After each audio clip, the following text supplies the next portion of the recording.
partir de 2009, nós começamos a formação continuada no nosso município e foi, assim, um grande desafio, porque ninguém queria nada com nada.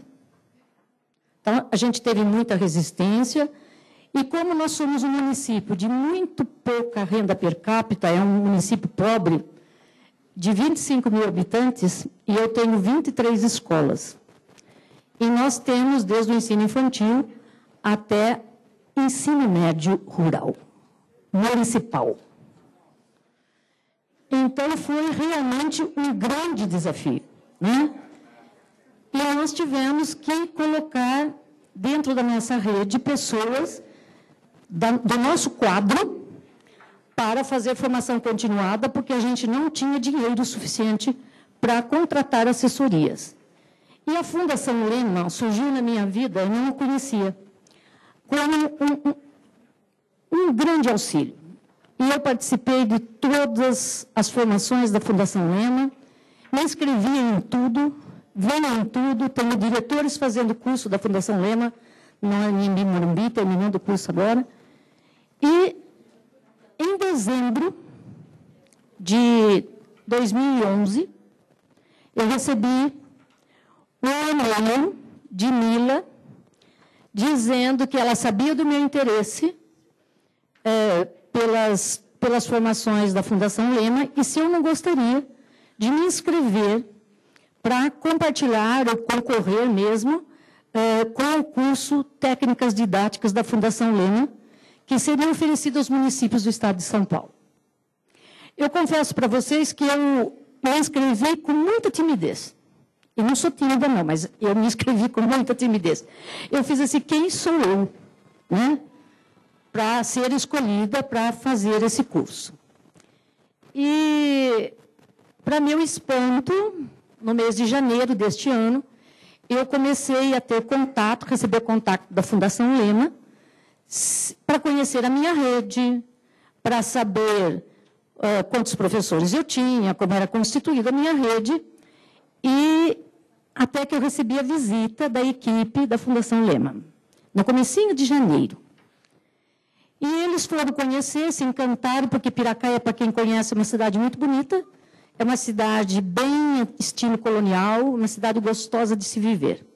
Nós temos muitas represas, então tem um clima maravilhoso lá.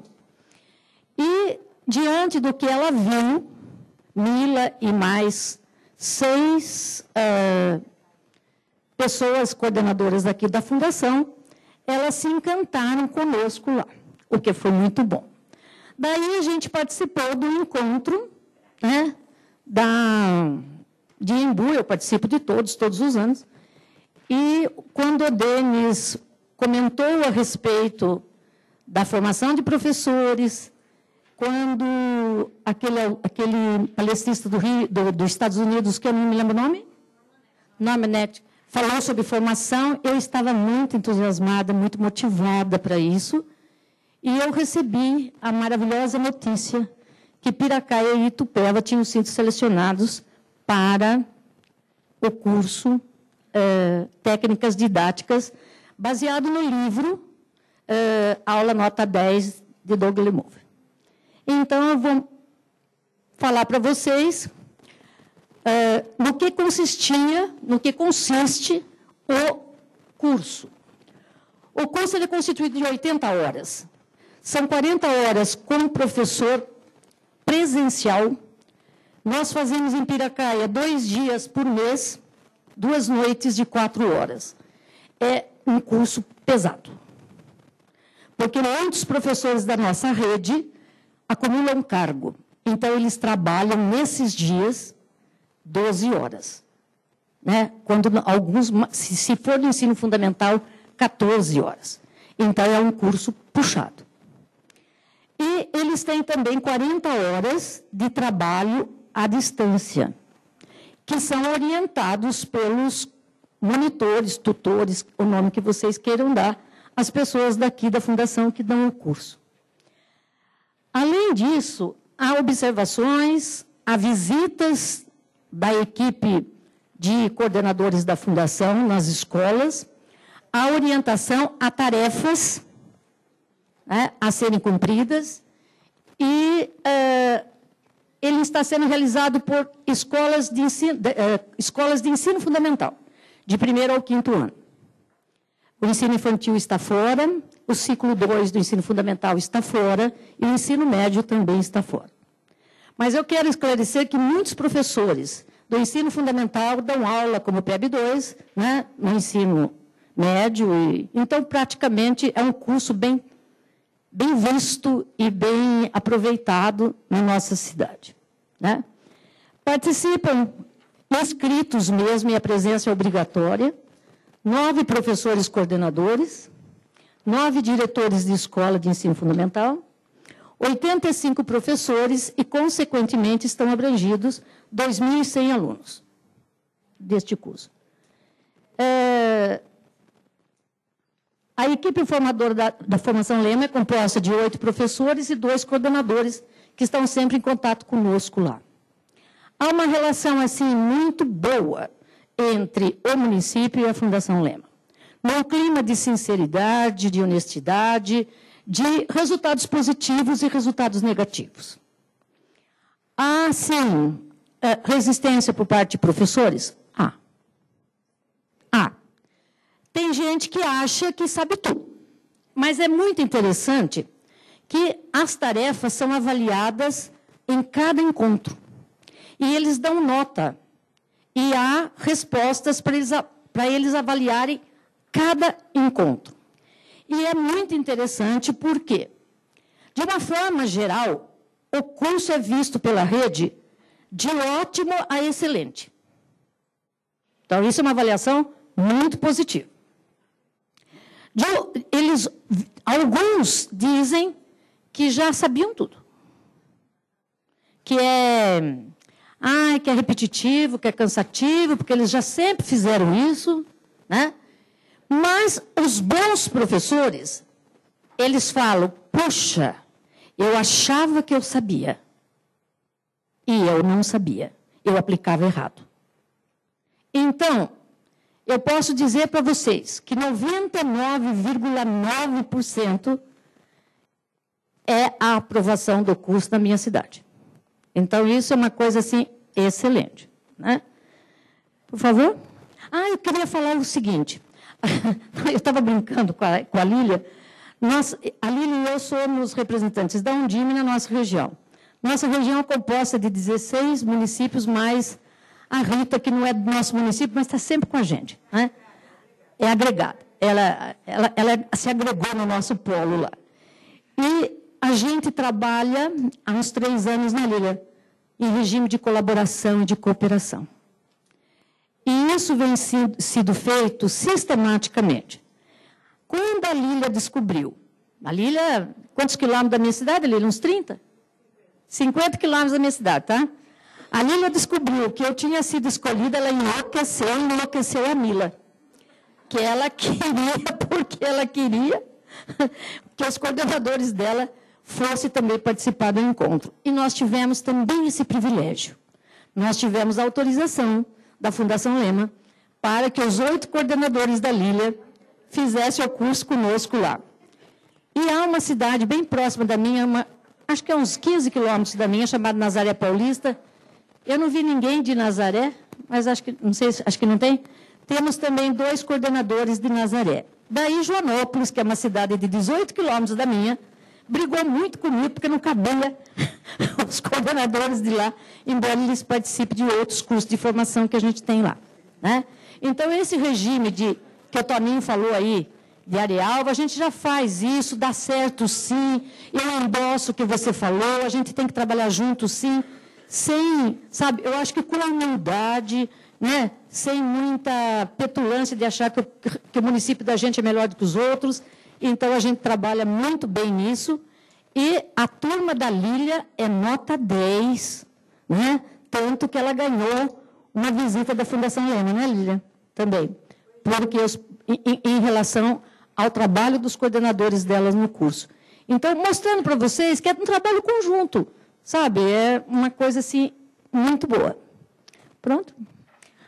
Nós tivemos, no dia 12 de março, uma aula inaugural com toda a nossa rede.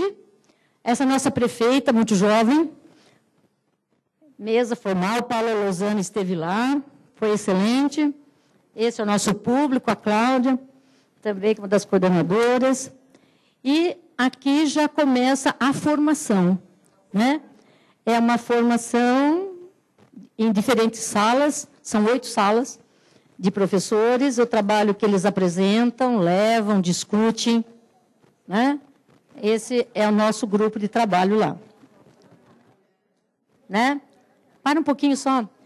E a equipe da Fundação Lema, fora esses 2 dias do curso, elas também fazem visitas regulares. Elas permanecem lá, né? A gente dá todo o apoio de condução, mas elas não nos amolam, viu? São gente muito boa. E, quando muito elas pedem, às vezes elas almoçam com a gente, gostam muito do nosso departamento, mas às vezes nem isso elas fazem. A gente dá, a nossa contrapartida é mesmo mais no sentido de levá-las, porque eu tenho muita escola rural. E quando eu falo escola rural, não é escola unidocente, não. É escola rural mesmo, de 1ª até a 8ª série, e o meu ensino médio está situado a 25 quilômetros do centro da cidade, e é rural, e todas têm diretor, e só uma não tem coordenador. Não tem professor coordenador, porque é uma escola de 5 classes só. Mas são escolas rurais e, então, é muito difícil para as formadoras aqui da Fundação Lema chegar nas escolas. Então, a gente tem que levá-las, né? Mas, fora isso, elas visitam as escolas, né? E elas orientam os professores na própria unidade escolar.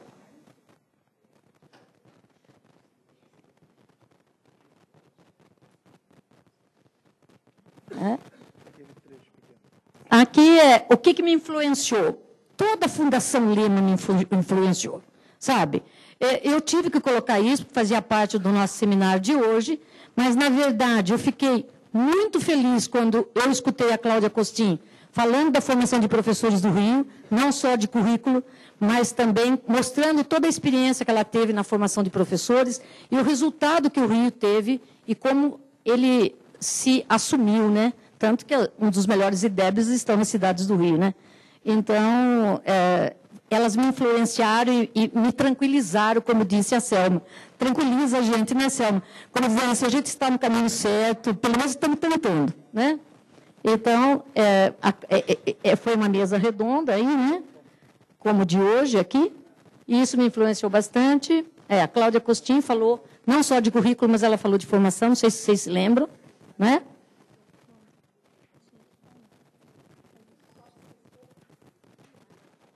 Aí, deu problema? De cada série, nós decidimos saber o que a criança deveria aprender. Isso facilitou enormemente a elaboração do currículo. O Denis falou, não sei se vocês lembram, da formação de professores, e o professor dos Estados Unidos, que eu não guardo o nome. 2.5 Norman million teachers in Brazil. Are they born great? Or is it possible for us to train them and prepare them to be great? A gente espera que seja realmente uma experiência relevante para todos vocês, que essas palestras possam ajudar vocês realmente a desempenhar ainda um trabalho ainda melhor como gestores da educação nos municípios. Então, isso veio não me estimular, mas veio realmente me motivar um pouco mais para a gente dar início ao nosso curso que está sendo realizado. Eu tive o penúltimo encontro agora, e, por incrível que pareça, estou com um problema muito sério na minha cidade com a anulação de um concurso por ordem de um vereador, concurso público, então a gente passou um pedaço muito pesado. E, mesmo assim, nós tivemos um encontro agora com a Fundação Lema, e, na opinião, na avaliação desse último encontro, de professores, tá? Que amanhã eu vou ter um encontro de coordenadores da Fundação Lema, eles computaram que foi o melhor módulo do curso, que se trata de leituras, né? Porque o curso ele vem vindo num grau de profundidade, e eles taxaram como o melhor curso a parte de leituras. Vai ter uma coordenadora que vai falar um pouquinho sobre isso, vocês vão ver. Então, eu tenho um encontro de professores coordenadores que é separado de professor, Tá? É muito bem feito o curso, viu, gente? O último encontro de professores vai ser em setembro. E nos meses de setembro, outubro e novembro, nós teremos filmagens, nós teremos, quem lê o livro Aula Nota 10, quem tem o livro Aula Nota 10 percebe que tem muita experiência de professor. É isso que a Fundação Lema vai fazer também. Ela vai filmar, tivemos resistência para filmar, né? Porque precisa de autorização do professor, mas, de uma forma geral, isso também foi superado. Tá? Os professores recebem retroinformação de todas as suas tarefas e a entrega de certificados possivelmente seja em dezembro. Né? Continua? Aqui só... Eu vou passar 1 minuto do horário. Eu coloquei aqui uma diretora, uma coordenadora e 2 professores para falar um pouquinho do que eles sentem em relação ao curso.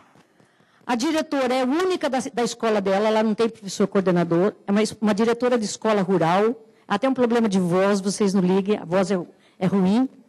A melhor coordenadora da minha rede e 2 professoras da escola de mais baixo IDEB e de mais alto IDEB, que varia de 4,9 a 6,4.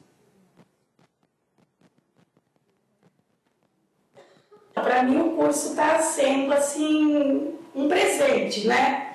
Porque a gente está vendo coisas, as técnicas que a Fundação Lema está passando para a gente, são coisas que a maioria dos professores, eles imaginavam assim, no início, né? Ah, mas tudo isso eu já sei, né? Tudo isso eu já aplico na minha sala de aula. Só que nos encontros que a gente tem com a Fundação Lema, a gente chega à conclusão de que talvez a gente até aplique, mas de uma maneira nem sempre correta. Para a nossa escola, eu acho que é a utilização do tempo, que foi uma das coisas principais. Saber utilizar o tempo adequado, né, com o uso das técnicas, para que todo o tempo seja aproveitado na aprendizagem do aluno. Outra coisa boa que eu gostei muito foi as técnicas de leitura.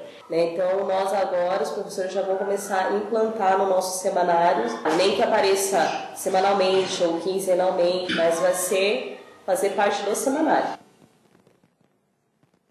Essa é a melhor escola, vocês No que se refere à formação dos professores, né, acho que os aprendizados mais significativos foram de sistematizar o nosso conhecimento. Muitas das técnicas apresentadas já ocorriam no nosso dia a dia, né? No entanto, a gente não saberia dimensionar essas técnicas nem utilizá-las de forma eficiente. Né? A partir do momento em que você nomeia e que você conhece a teoria por trás disso, a dimensão que a técnica toma, a utilização dela se torna muito mais eficaz.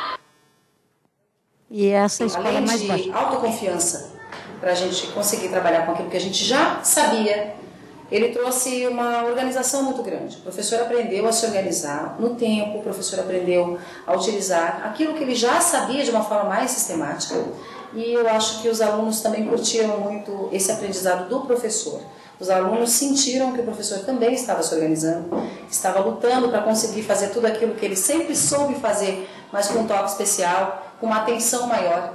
Então eu acredito que, pelo menos na minha prática, na minha visão como professora, acrescentou demais em termos de organização e de distribuição de tarefas, de sistematização do trabalho, e também deu aquele up que faltava para o professor prestar mais atenção naquilo que ele fala, naquilo que ele faz, como ele faz, de que maneira ele está colocando aquilo, se aquilo vai ser eficaz, se o aluno vai receber aquilo com a devida atenção que tem que ser colocado, sempre o aluno tem que prestar atenção, o professor tem que obter dele o melhor resultado. Então eu acredito que nesse sentido, eu observei nas minhas práticas que houve uma grande melhora no aproveitamento das aulas. É isso. É isso.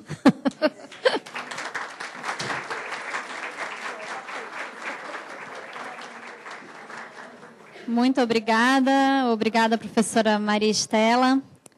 Eu gostaria de chamar, então, o município de Votuporanga, a professora Eliane Godoy, que vai contar para a gente sobre a experiência com educação infantil.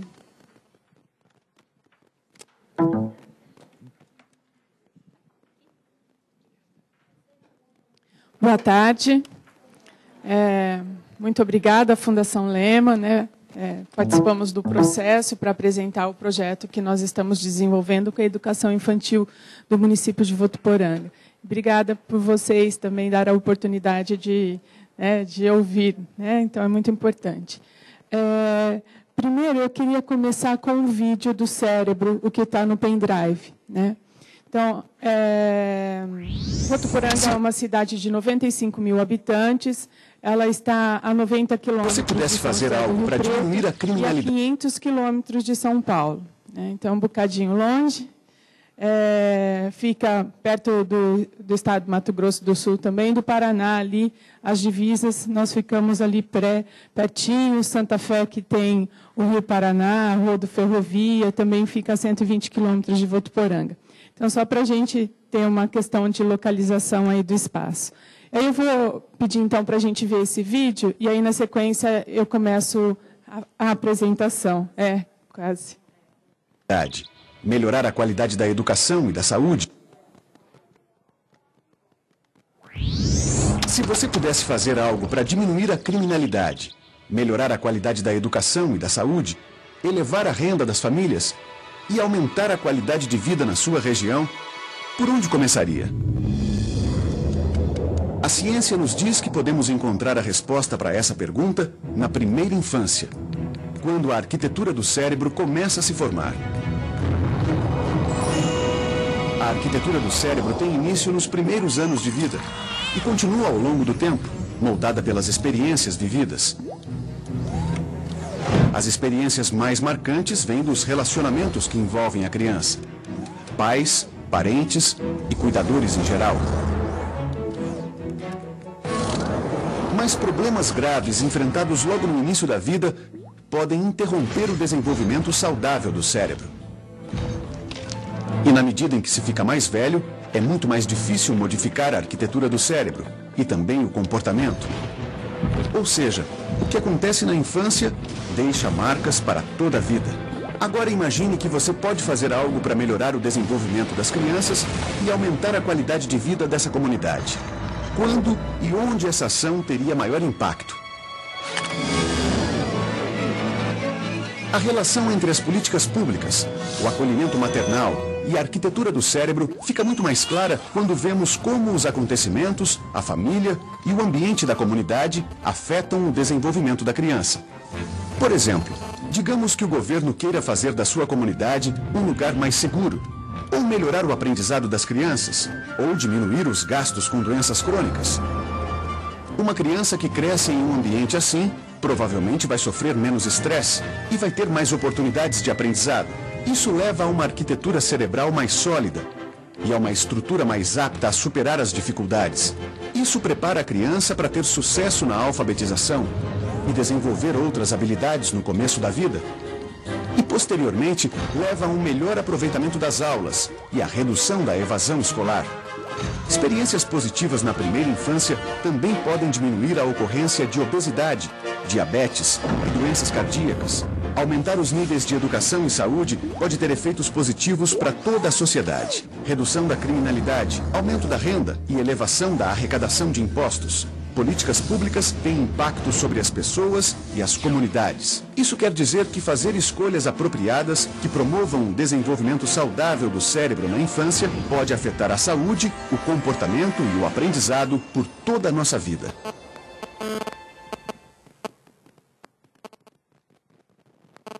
Bom, então esse é um vídeo desenvolvido por Harvard, né? Nós temos a parceria lá, nós temos um convênio com a Fundação Maria Cecília Souto Vidigal para o desenvolvimento da primeiríssima infância de 0 a 3 anos.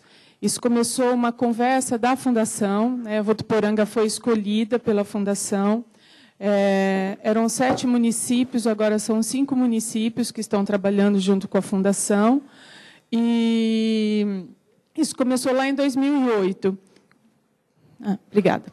Começou em 2008, quando a Fundação nos procurou e levou a ideia de trabalhar a primeira infância de 0 a 3. E, nesse momento, então, foi todo um tempo de discussão, de entendimento do que seria desenvolvido. como que seria organizado o trabalho.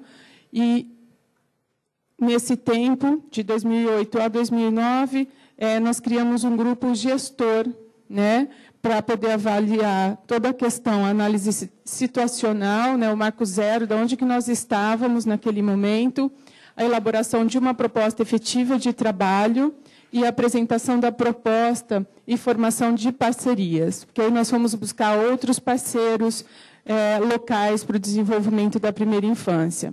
Essa é uma metodologia da Fundação, né? Então, aqui, diretamente, o convênio foi estabelecido em nome do prefeito, né, com a Prefeitura de Votuporanga, o secretário da Assistência Social, e aí já entrou o parceiro local, que é a Unifev, é um centro universitário nosso, tá, local, uma fundação educacional. Aí nós temos a Fernanda Magossi, que é da Secretaria da Assistência Social, a Luzia, que é da Educação, é a secretária executiva no projeto, a Denise, que é a coordenadora da área de saúde da Unifev e que também tem uma ação importantíssima no projeto. A Thaisa, que é representante das instituições filantrópicas como um todo, em específico ela é funcionária da APAI, a doutora Fabiana, que é a secretária da Saúde, e eu, ali em cima, que sou a Eliane, né, carequinha, e a Vera Dorigão, que não mandou a foto. Então, mas que é uma pessoa extremamente atuante e importante no desenvolvimento deste trabalho. Então, em 2010, efetivamente, nós lançamos o projeto, o convênio com a Fundação Maria Cecília Souto Vidigal, né? E aí, daí em diante, né, dentro do resumo do projeto, nós já conseguimos capacitar 1.500 profissionais da rede pública, das áreas de educação, saúde e assistência social. Em encontros, são vários, né, não foi um único encontro, mas são vários em momentos específicos, né, mas sempre trabalhando intersetorialmente. Nós trabalhamos educação, saúde e assistência social. Não trabalhamos educação sozinho e nem a saúde sozinho. Então, a gente trabalha de uma forma bastante articulada, né, e integrada uns com os outros. Então, aqui é uma capacitação com o Dr. Marcos Davi, que é um dos formadores da Fundação e que tem feito um excelente trabalho conosco. A implantação, então, a partir da formação, a implantação de novas metodologias de atendimento a usuários nos serviços de educação, saúde e assistência social. Para vocês terem ideia, dentro deste convênio, até o médico obstetra da Santa Casa participa das formações. É difícil, é uma luta conseguir levar um médico para uma formação, mas nós conseguimos em vários momentos que o pediatra, o obstetra, a enfermeira, o técnico de enfermagem, o funcionário, o servidor que faz o atendimento domiciliar da saúde. Então, todos os funcionários da Santa Casa, da Secretaria da Saúde, da Educação e da Assistência Social passa por capacitação e para que tenham um entendimento o que é o desenvolvimento infantil de 0 a 3 anos. Isso daqui já é uma ação do convênio, é um projeto que saiu de um trabalho com os nossos servidores do município. Esse é um projeto específico da educação, então foi criada uma brinquedoteca móvel, né, para que a gente leve este ônibus em vários locais, para que a gente incentive os pais e que a gente oriente os pais a brincarem com as suas crianças de uma forma adequada e a ficarem mais tempo com seus filhos. Então, ele tem esse objetivo. Já foi realizada a primeira semana do bebê, né? Nós já apresentamos esse projeto também numa conferência latino-americana. Então, nós submetemos o projeto e fomos aprovados. E como o seminário influenciou a iniciativa? A gente se sentiu um pouco sozinho em relação à educação infantil, né? Claro que a Fundação Maria Cecília faz todo o diferencial do trabalho, assim, sozinho, porque isso não era uma coisa muito discutida em termos de sociedade, nem muito nos meios educacionais, né? Mas com a Fundação, sim. Então, a Fundação Lehman ter dedicado um espaço para educação infantil no seminário foi muito importante para a gente, e isso nos deu segurança e solidificou que nós estamos no caminho certo, né? Dada a importância do tema, que é o desenvolvimento infantil de 0 a 3. Nós temos, a partir disso também, foi quando eu conheci a Ana Lúcia Campos, uma parceria da Fundação Lehman com a Maria Cecília, que levaram no nosso, quem participou do congresso lá em Imbu, que foi extremamente importante. E nós estamos levando agora a Ana Lúcia Campos, agora dia 21 de setembro, para Votuporanga, para falar em 3 momentos diferentes. Ela vai falar com pais e comunidade em geral, ela vai falar com os médicos e os servidores da saúde, e ela vai falar com os servidores da assistência social e da educação.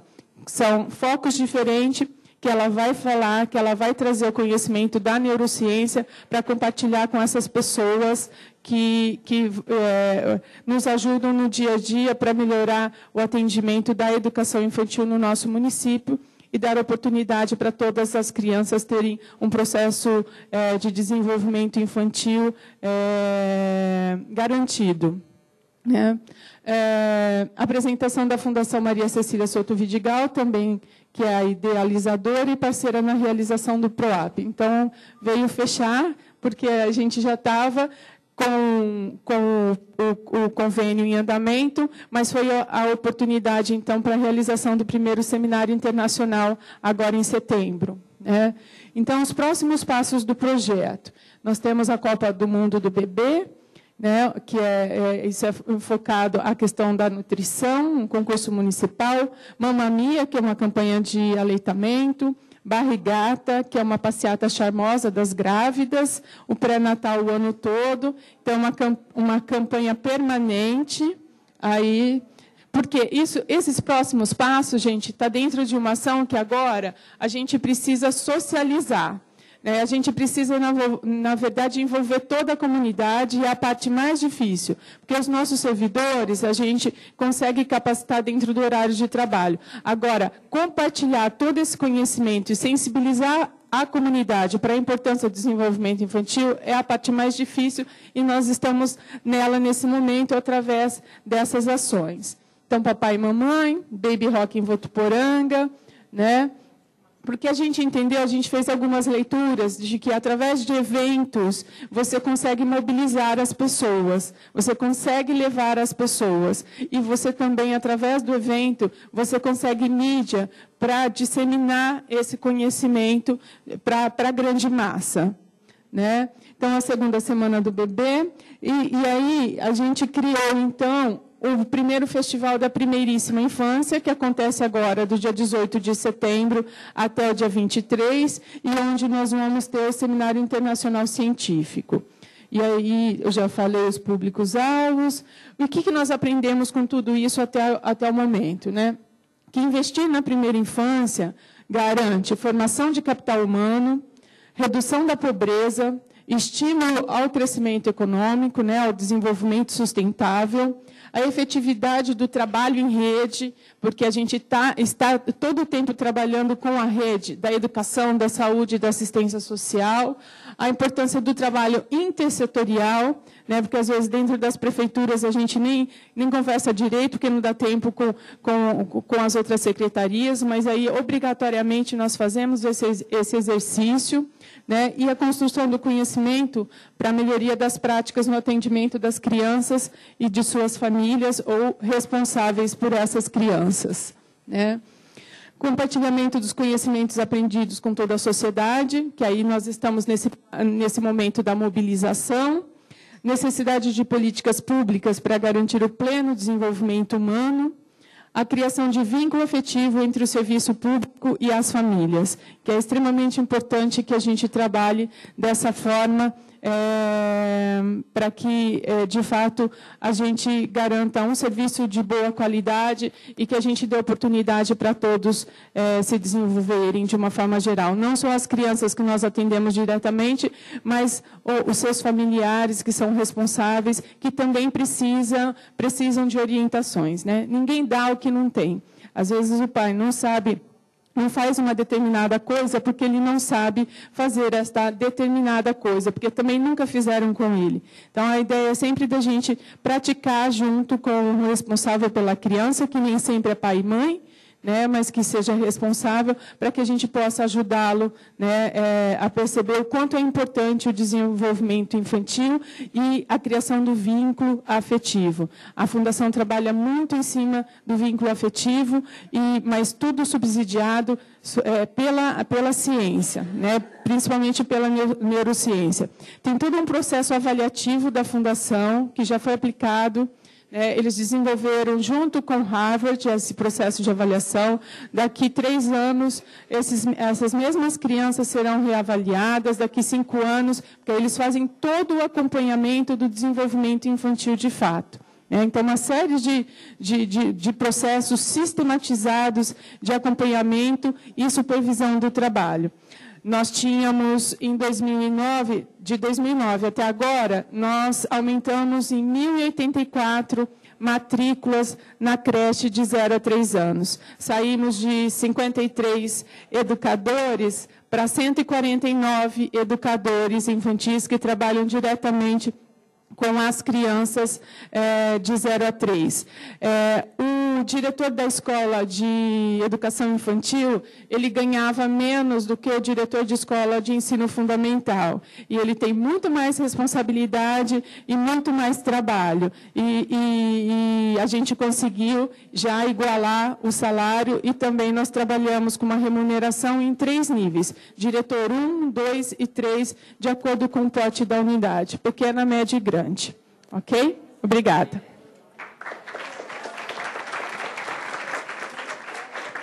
Muito obrigada, professora Eliane. Obrigada. Eu acho que esse é um caso muito legal de como é importante para a gente que vocês preencham aqueles formulários de avaliação que a gente fica insistindo e pede muito. O tema da educação infantil a gente trouxe para o seminário desse ano porque vocês pediram, porque toda vez que a gente fazia um formulário de avaliação e perguntava o que vocês queriam ouvir, o que eram os temas que não estavam contemplados, vocês colocavam a questão da educação infantil. E aí a Fundação Lehman, de fato, não tem muita expertise nesse tema, então a gente foi buscar quem era um parceiro bom, quem que a gente conhecia que sabia fazer isso muito bem. A gente pegou a Fundação Maria Cecília Souto Vidigal como parceira esse ano no nosso seminário, foi nossa apoiadora, e trouxe para a gente todo esse conhecimento, então, que a gente pôde passar para vocês também, que era também trazer a Ana Lúcia Campos, que foi uma das pessoas mais bem avaliadas no nosso seminário por vocês, né? Então, acho que isso é bastante produtivo para a gente, que vocês realmente nos deem esse feedback. Bom, para completar essa sessão, então, agora de troca de experiências, eu queria chamar o município de Monte Azul Paulista para falar de educação inclusiva com a Janaína Bocato.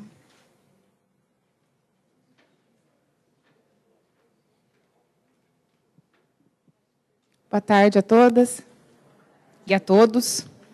Eu vou falar em nome da Regina. Regina não pôde estar aqui conosco hoje.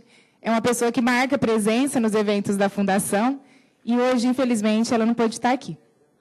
Mas eu queria começar a falar sobre a educação inclusiva pelo slide das lições que aprendemos. É possível aí? Colocar? Eu estou aqui, também posso. Isso. Falar de inclusão, que é um assunto que arrepia as redes e os professores também. E a gente foi muito feliz numa experiência, num projeto, que a Fundação Lehman ajudou a dar luz a esse projeto. E eu gostaria de começar com as lições que nós aprendemos, porque a inclusão trouxe muitas lições positivas para nós. Principalmente a questão de incluir não pode estar vinculada a medo, que foi a primeira questão com a qual nós nos deparamos quando, em 2009, nós resolvemos trabalhar dentro da política do MEC, que é a política da educação especial na perspectiva da educação inclusiva. Então, em 2009, nós decidimos abraçar essa causa. Nós aprendemos mais coisas que a criança com deficiência aprende. Que equipe é tudo. Quando se fala de inclusão, é tudo e um pouco mais. Que ter aluno com deficiência entre os demais é muito difícil para o professor. É sim. Mas é muito valioso para o aluno e, por isso, é fundamental uma equipe de retaguarda. E é aí que a gente vai expor o nosso projeto, sobre essa equipe de retaguarda. A experiência e teoria é o melhor casamento. E uma outra lição que nós aprendemos e que não está aí no slide é que inclusão não abaixam os índices, tá? Então, o nosso projeto é um projeto que valoriza os profissionais da educação especial. Eles são os protagonistas, os profissionais da educação especial, no protagonismo, atuando na formação dos professores e intervenções locais, considerando as especificidades e necessidades que o município possui. Projeto que acredita que, oferecendo formação e informação, se obtém uma educação inclusiva plena e eficiente, e pode fazer deste um município inclusivo. Monte Azul é um município muito pequeno. É bem gostoso trabalhar com educação em municípios pequenos. Nós não chegamos a 20 mil habitantes lá. A rede é bem tranquila para se trabalhar. E, dentro dessa proposta, em 2009, nós tínhamos até 2009, nós tínhamos uma professora que trabalhava lá em Monte Azul, com educação especial, e num município maior, um município vizinho. E ela foi essencial nesse trabalho, porque ela trouxe as experiências bem-sucedidas, um modelo muito parecido com o que a gente está fazendo aqui hoje, mas ela trouxe as experiências bem-sucedidas do município vizinho para a gente começar esse processo de inclusão. Então, até 2007, nós trabalhávamos no modelo de salas especiais, e em 2008 nós fizemos uma triagem na rede toda. Em 2009, nós incluímos as crianças que estavam nas salas especiais nas salas regulares. Em 2010, nós recebemos 30 crianças da APAE para a rede regular. Tá? A primeira iniciativa que nós, quando nos deparamos com essa ideia, vamos abraçar a causa da inclusão, foi como esse professor vai enfrentar essa situação. Foi aí que a gente pensou um projeto de formação continuada, tendo como protagonismo os professores que eram os antigos professores da sala de educação especial. Eles foram até as nossas cidades vizinhas, que possuem universidades, faculdades, porque Monte Azul não possui, Barretos, São José do Rio Preto, Ribeirão Preto, foram até lá fazer as capacitações necessárias para o público que a gente tinha. Em 2009, em 2010, a rede toda recebeu uma formação onde esses profissionais, somados a 2 psicólogas, uma fonoaudióloga e uma especialista em braille, elas passaram uma formação geral. Então, nós elegemos as deficiências que devem entrar na rede, que estão lá, Asperger, Rett, altas habilidades. Elas se capacitaram sobre isso e ofereceram essa formação, uma formação única para a rede toda, de infantil, funcionário, até Fundamental 2, que é o público que a gente possui lá. Então, aí a gente brinca assim que a gente deu uma limpada na área. Aqueles mitos, aquelas crenças erradas caíram nesse momento, porque a gente passou formação e informação num grande bloco. Aí entrou a Fundação Lema como uma parceira que veio trazer luz e direcionar um pouco mais o nosso projeto. Depois que a gente passou essa formação zona, as 3 gestoras de Monte Azul foram até fazer o MBA, oferecido em parceria, e lá a gente conseguiu meio que sistematizar ações, da cara de projeto ao que a gente estava fazendo. Lá nesse MBA, com a possibilidade de ter mais de uma pessoa frequentando o curso, nós elegemos um projeto de médio para longo prazo, onde a gente trabalha formação em relação à inclusão. Então, depois dessa formação zona, a gente viu as deficiências que mais apareciam na rede. Temos casos de autismo com diagnóstico, temos casos de deficiência visual, 2 meninas cegas que foram alfabetizadas e trabalham só com o braille, e temos a deficiência mental. Então, posto que todo mundo já tinha uma noção básica da inclusão e das deficiências, a gente começou a focar nas 3 deficiências que existiam dentro da rede. Tá? Então, esse foi o nosso segunda meta, que era apoiar os professores em relação à deficiência que a rede comporta. Tendo estabelecido a equipe multiprofissional, que ajuda e muito, por isso que eu disse que a equipe nesse projeto foi tudo, tendo estabelecido a equipe multiprofissional, a gente começou a trabalhar com ações locais. Então, eu tenho uma escola que eu tenho 2 meninas cegas, numa escola de bairro lá. Nessa escola, as profissionais atendem em braille. Nessa escola existe a transcrição. Nessa escola, a sala que as meninas estão incluídas aprende braille, se quiserem, as crianças, com essa professora. Então, nessa escola, a gente está dando um foco. Os professores todos possuem uma formação mais específica em braille, porque eu não preciso oferecer uma formação de Libras, porque eu só tenho ali crianças cegas. Tá? Então, a gente começou com as ações mais pontuais. Mais especificamente sobre o autismo numa outra escola, a deficiência visual nessa escola que eu acabei de comentar, e a mental, que é a que perpassa por todas. Então, considerando a realidade hoje, nós temos uma especialista em autismo, que trabalha no modelo de Sunrise, ela vem fazer a capacitação aqui em São Paulo, uma especialista em braille, uma especialista em Libras e 3 em deficiência mental, fora as psicólogas e a fono. Nossos encaminhamentos quanto ao trabalho agora visa considerar as demandas locais. O que tem de interessante para compartilhar com vocês? A gente vê muitos modelos de educação inclusiva. E o que trouxe sucesso para o nosso foi considerar as especificidades locais, a demanda que o município possui. Não adianta eu querer fazer uma formação em larga escala sobre todas as deficiências, se o meu problema ali é o professor com a criança cega, é o professor com a criança surda. Então, a gente consegue que, em alguns momentos, o professor especialista está dentro da sala com a professora titular, e, em alguns momentos, essa criança está sendo atendida no modelo do AEE, do Atendimento Educacional Especializado, no período contrário. Eu trouxe aqui algumas fotos das formações que nós conseguimos oferecer.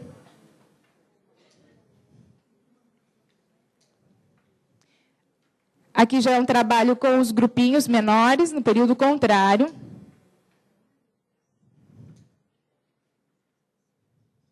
Isso. E o que eu quero finalizar dizendo para vocês é muito difícil. Foi muito difícil, está sendo muito difícil. E a partir do momento que a gente compartilhou com a rede, olha, primeiro nós vamos fazer uma formação geral sobre inclusão. Depois nós vamos falar sobre as deficiências que existem na nossa rede. E agora a gente está com você, professor, dentro da sala, atuando e auxiliando na necessidade local, na necessidade específica. A partir do momento que a gente conseguiu vislumbrar isso, o trabalho todo ficou um pouco mais fácil, tá? Obrigado pela atenção de todas, de todos.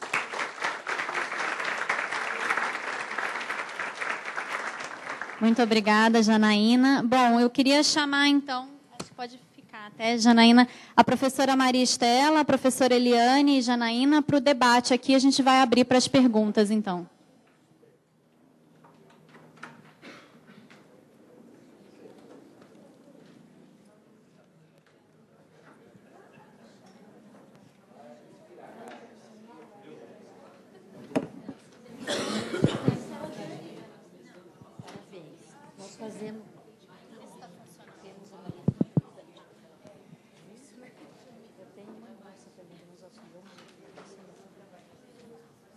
Alô?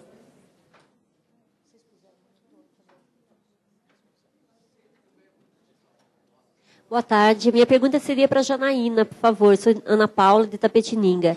Eu gostaria de saber se o trabalho de vocês acontece nas salas de AEE e como é o atendimento dos alunos nas salas regulares. O aluno está matriculado na regular durante um período e no contraturno, no período contrário ao que ele estuda, ele frequenta o AEE 2, 3, dependendo da deficiência dele, algumas vezes por semana. Dentro da sala, então vamos considerar esse aluno X que está no AEE numa sala regular de terceiro ano. Se a professora dele, do regular de terceiro ano, precisa de um apoio da especialista, ela solicita, agenda e a especialista vai até a sala. Mas, via de regra, ele recebe o apoio no contraturno. O que a gente conseguiu é que, com a formação, muitos problemas que os professores achavam que não daria conta de trabalhar em sala, eles começaram a ter uma compreensão melhor. Obrigada. Sou eu? Na verdade, não é uma pergunta. Eu só queria cumprimentar a secretária de Votuporanga, porque acho que ela Votuporanga. Primeiro, cumprimentá-la por ter conseguido fazer uma integração entre as 3 secretarias. Que eu me bato muito, que eu falo, o ser humano é um. E nós temos esse ser humano dividido pelo nosso orçamento e pela loucura da nossa Constituição de 88, porque a gente estava no auge da democracia, então acho que nos pesou muito bem nisso, de se dividir tanto as verbas, que você tem uma dificuldade enorme de fazer um trabalho integrado desse, dividindo a criança, né, em diferentes secretarias, quando, na verdade, você tem uma criança que precisa de todo esse atendimento. Então, eu queria cumprimentá-lo por você ter conseguido isso. E a pergunta que eu gostaria de fazer é o seguinte, em termos orçamentários, com o Tribunal de Contas, vocês conseguem dividir tudo isso sem ter nenhum crime pendurado na cabeça? Porque eu tentei isso aí, olha, inúmeras vezes, e é um problemão para nós, viu? Conseguimos. Como a gente celebra o convênio com a Fundação e com o Centro Universitário. E aí, toda a via de pagamento, o orçamento, fica no Centro Universitário. Então, a Prefeitura contrata o Centro Universitário, né, e a Fundação Maria Cecília também. Então, tem um recurso que a Fundação Maria Cecília aporta e tem um recurso que a Prefeitura aporta. Quem faz o gerenciamento, a contratação e os pagamentos é essa Fundação Universitária Educacional, que também é auditada pelo Tribunal de Contas. Então, são as mesmas regras de contratação, orçamento, aquela coisa toda, mas tem as especificidades que ela consegue agilizar. Agora mesmo, para comprar a passagem da Ana Lúcia Campos, demorou um tanto, foi pela Fundação, mas demorou, mas a gente conseguiu viabilizar. Por enquanto, o Tribunal de Contas não apontou nada. Vamos ver, porque... Isso, como subvenção. Para a Fundação Educacional. Isso. Isso, exatamente. Tá? Por isso que a gente tem esse convênio aí. É importante que se tenha um convênio com uma fundação educacional do município, da localidade. É muito importante. Até por conta da formação também. Tá? E a fundação, então, ela tem pedagogia, tem as licenciaturas, ela tem curso de enfermagem, agora vai ter curso de medicina, tem serviço social. Então, aí os alunos também trabalham em conjunto, é uma forma de desenvolvê-los, já prepará-los para depois assumirem as atividades profissionais também, que a Prefeitura acaba contratando, né, através de concurso.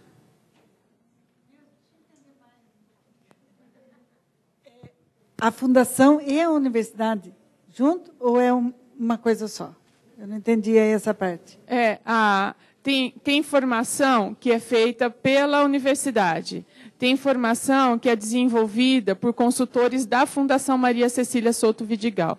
Agora, toda a matriz de trabalho, né, todas as diretrizes do convênio do trabalho foram construídas. Fundação, Prefeitura e a universidade, né? É tudo em conjunto, né? Nada separado. A gente considera aí o trabalho realmente intersetorial, né? Ele acaba acontecendo de fato. E é todo bastante trabalhoso, assim, o planejamento.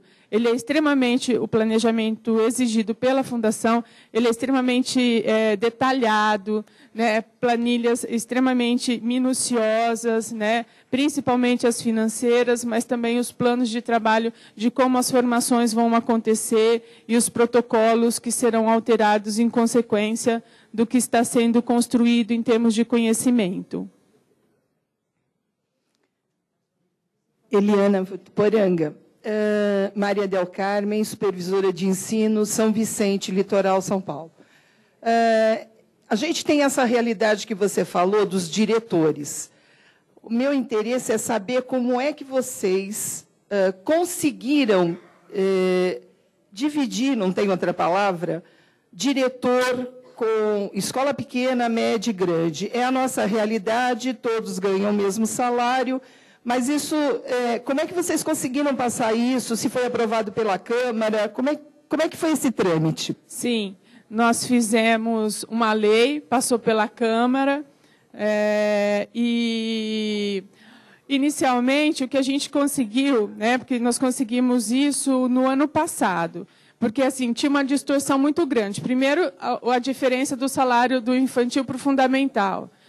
Segundo, que eu tinha, por exemplo, uma unidade infantil com 50 alunos e outra com 250, e elas ganhavam a mesma coisa. Uma colocava um colchão no chão para dormir depois do almoço e a outra chegava na secretaria sem cabelo, só para ilustrar um pouco. Então, nós definimos inicialmente pelo número de alunos, mas conversando hoje no início das atividades aqui com o Mano, de São José dos Campos, ele disse que ele também está fazendo isso lá. E ele está conseguindo colocar algo que nós não conseguimos, que foi a questão social.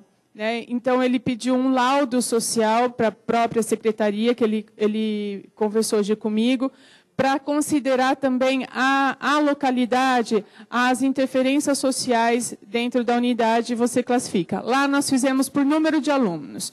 Até 100 alunos, X. De 101 a 200, Y. De 201 a 300, A. A gente dividiu inicialmente só pelo número de alunos. Diretor 1, 2 e 3. Pequeno, médio e grande, de acordo com o número de alunos. Só isso. O maior número de alunos eu tenho 289. 289. Eu queria perguntar para a Janaína. Educação infantil, só. Janaína, a respeito com o trabalho de inclusão que vocês estão tendo na rede regular, como que fica isso perante o trabalho com a PAI? Existe uma parceria município, a PAI? Como que isso está? Sim, a gente namora a PAI, a prefeitura namora a PAI desde 2007, tentando estabelecer um convênio que as crianças viessem para a rede gradativamente, porque a gente sabia que a política dava uma data lá e que escola dentro da PAI não poderia existir. Poderia existir o atendimento. Então, a gente começou a namorar a PAI, pensando num convênio que as crianças viessem aos poucos, para o município não sofrer um impacto. Mas nós não conseguimos. Em 2010, a PAI e a prefeitura celebraram um convênio onde estabelece o repasse do Fundeb, o valor do AEE, e aí essas crianças vieram, esses 30 para a rede regular, e no convênio a gente fechou que esses 30 fariam o AEE na PAI, porque a gente sabe também que a realidade das APAIs é difícil para se manter financeiramente, e com esse repasse, só desses 30 eles já garantiam o pagamento dos professores, dos profissionais que lá tinham. Mas isso foi em 2011, me perdoe, eu estou muito ruim com datas, em 2011. Agora, para este ano, nós mantivemos o mesmo número. Então, existe um convênio firmado, que passou pela Câmara, e nesse convênio estabelece os valores que o município devolve para a PAI. Eu não entendi.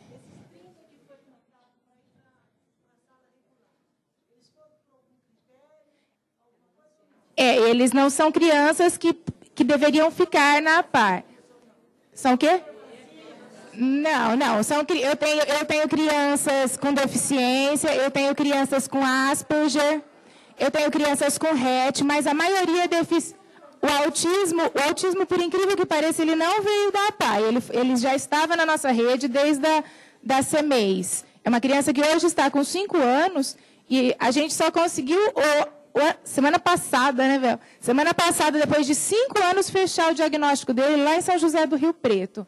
Mas é uma criança que ele recebe toda a supervisão das profissionais e essas profissionais também dão apoio para o professor, que é o que mais... Não tenho cuidador, porque eu só tenho 2, Severa. Severa, nós só temos 2. As salas, normalmente, que a gente inclui, elas já estão com menos alunos. Não tem o mesmo número de alunos das salas regulares. Então, esses 2 severos, a gente está conseguindo trabalhar sem o cuidador. Tem um estagiário, mas não é um estagiário só para esta sala, é um estagiário que atende outras salas também. Vocês estão... Professora Estela, eu queria fazer uma pergunta para a senhora. Eu não sei se Piracaia já tinha feito outras formações de professor, formação continuada da rede em algum nível. Queria saber qual que a senhora acha que é a diferença entre esse curso e outros cursos de formação continuada para os professores que já foram aplicados lá em Piracaia. Nós fazemos formação continuada desde 2009. Né? Como eu disse para vocês, a resistência foi sempre. No início foi muito grande, quando a gente começou com a formação. Só que ela não era obrigatória quando nós começamos. Porque não adianta você impor tanto que você não consegue nada. Então, foi assim, no início, um grupo de professores interessados que começaram a fazer a formação e, pelo fato de ter espaço, nós abrimos para estudantes, para professores até de rede privada. E foi tão bom isso, que no meado do ano, nós começamos a ter crítica da nossa rede, da nossa própria rede, que nós estávamos oferecendo formação continuada para outras pessoas e estava faltando para a rede. Isso foi um triunfo nosso, porque, na verdade, a gente só ofereceu porque tinha vaga. E daí a gente começou a trabalhar em cima disso e foi muito tranquilo, sabe, todos esses anos. Eu tenho uma formadora maravilhosa, que é comissionada da minha rede. Ela é da região Bragantina tida como a melhor formadora de língua portuguesa em alfabetização, e ela é muito respeitada. Então, eu não tive esse tipo de problema com ela. Este ano, o que tem de diferença com a Fundação Lema e por que eu me interessei tanto por mais formação diferenciada? Porque nós regulamentamos a carga horária do professor 1/3 de hora de atividade. Isso, para mim, na minha cidade, já é lei. E nós fizemos uma divisão assim, para vocês entenderem. Tanto o professor de educação infantil trabalha 20 horas e tem 10 horas de hora de atividade. E o professor de ensino fundamental também, ele trabalha 20 horas. E nós temos na rede professores de educação física, de inglês e de educação artística e música. Então, nesse período que o professor 2 está dentro da sala de aula do professor da nossa rede, ele tem HTPI, que nós chamamos, que é hora de trabalho individual. Ele trabalha na biblioteca, na sala de informática, na sala de professores, com o coordenador, com o diretor, ou até sozinho, onde ele faz todo o seu semanário, portfólio, tudo isso, que a gente já está bem adiantado nesse aspecto. E com a aprovação da lei, nós temos 3 horas de formação na nossa 2 HTPC coletivo e 3 horas de formação por semana. Então, essa hora de formação, para a gente não ter problema, a gente fez assim, a gente paga normalmente as 3 horas de formação. Então, Então, vocês podem me perguntar, são horas livres? Não são. Na própria lei está escrito assim, 3 horas de formação semanal a critério do Departamento de Educação. Então, as nossas formações são de caráter obrigatório. Então, a gente fez um cálculo de quantas horas a gente teria no ano de formação continuada. E, assim, a gente não lida por semana, a gente lida no ano, com esse total de horas. E a gente faz as formações. O professor é obrigado a ir, ele é convocado. Claro que o professor tem liberdade de faltar. Se ele falta, nós descontamos. Tá?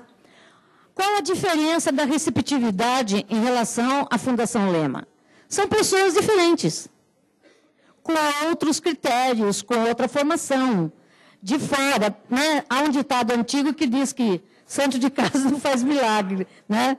Então, eles recebem muito bem os formadores e nós também estimulamos muito no sentido da importância da Fundação Lema, né? Na formação de professores. Que isso é um prêmio mesmo, como disse a diretora.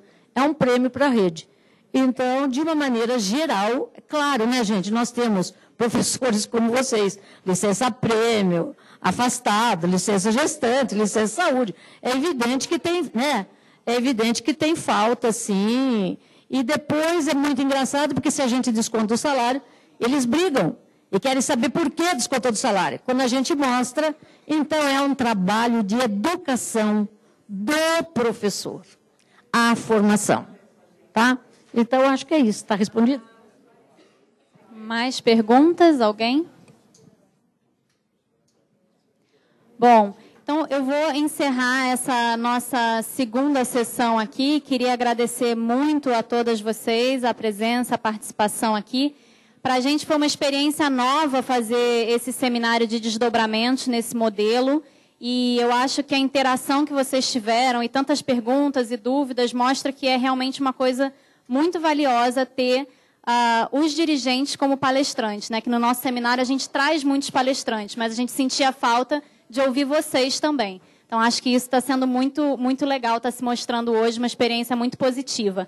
A gente vai ter 15 minutinhos agora para um café e uma água, para usar o banheiro. A gente retorna às 14h30 em ponto para o seminário workshop do QEDU, que é o portal que a gente vai apresentar para vocês. Então, 14h30 a gente recomeça aqui.